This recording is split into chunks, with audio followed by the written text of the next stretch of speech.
and welcome to my YouTube channel. Today we're switching up the format a little bit. I'm going to be talking about warm-ups and cool-downs and then give you 3 exercises to do before movement and 3 exercises to do after. I came up with this in preparation for my intuitive half marathon group. So we talk about our relationship to running and we slowly prep for a half marathon over time. So these are 3 exercises that you can try to do before you run or walk and then 3 exercises after. So why is it important to warm up and cool down? The importance of warming up is you want to prepare your body for aerobic activity and you want to lessen the risk of injury by moving your body in similar ways so that you're warmed up when you begin the activity.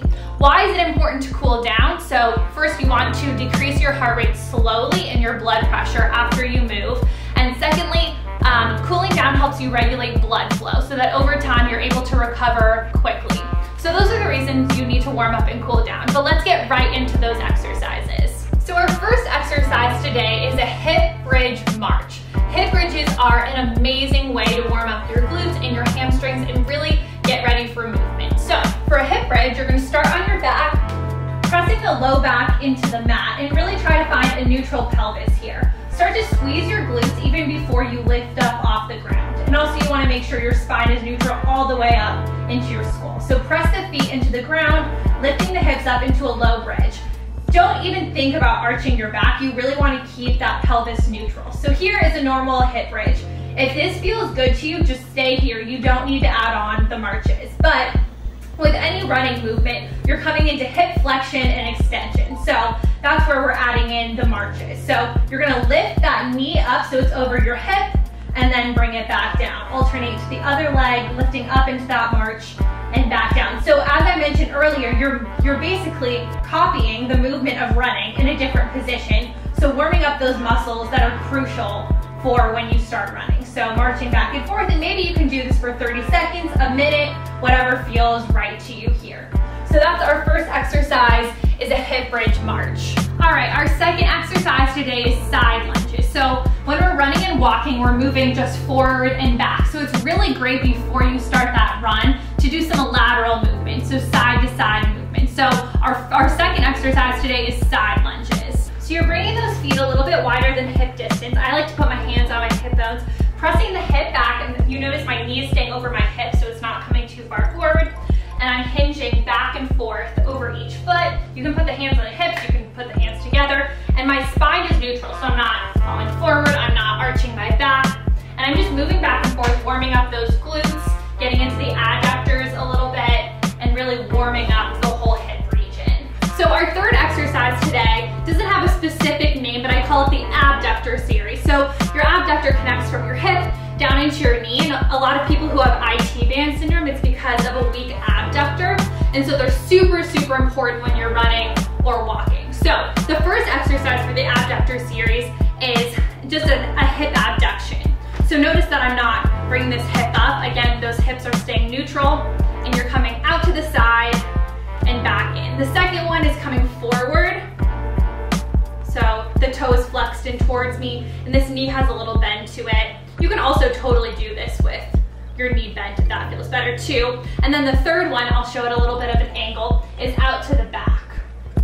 Again, I'm not arching my back, keeping the pelvis neutral, extending out to the back. So I do about 10 of each of those, or if you like timing better, you can totally do 30 seconds of each, and then obviously you'll do the other side. So leg to the side, leg to the front, leg to the back. All right, with those 3 exercises completed, looks like we are ready for our run. Let's go. Got my mask. Got my key. I'll see you in a bit. And we're back. Time for some cool down magic. All right, so now that I've finished my run, I'm gonna demo the 3 cool down exercises that you can try after your run or walk. So exercise number 1 is a quadruped calf stretch. So you'll find yourself in quadruped, the wrists are under the shoulders, knees are under the hips. You're going to extend one leg out behind you. I sometimes like to check to make sure my pelvis is neutral, and do some light pulsing back and forth. So getting the calf to cool down a little bit and also into the fascia of the foot. Notice that I'm not arching my back here. I'm keeping the spine neutral. There's no neck dropping, and then obviously you can switch to the other side. And do this as long as feels comfortable. It feels really good for me after my run, so I like doing it for a bit. Exercise number 2, we're gonna be doing an active figure 4. So similar to our glute bridge, we'll start on our back. And so again, finding that low back press into the mat. You'll cross your right leg over your left, and don't try to push your knee out any more than it naturally is. You wanna make sure you're not cranking it. So if this feels good, just stay right here and feel that nice opening in your hip and in your glute. If you want to add a little bit on, using the strength of your glute, you're gonna start to press that left knee in towards you. So rather than just cranking the knee in here, see if you can come at it from a place of strength rather than just a place of, manually changing your flexibility. So you can stay here for, 30 seconds or so, and then switch to the other side, left foot over the right. Same thing if you want to stay here, that's great. If you want to add on, you can add on that strength active figure 4. Our final exercise today is a low lunge. So I'm going to start with my left leg forward. Again, I'm finding that neutral pelvis. Sometimes I like to put one hand in the front and back and really squeeze that right glute. So you're getting some opening in your hip flexor, which can be super tight after you go on a long run or walk, opening up some of the hip fascia and hip muscles here. And again, I'm not splaying my ribs. I'm keeping it all tucked in rather than, hinging forward. Come at this from a place of strength. And you can switch to the other side.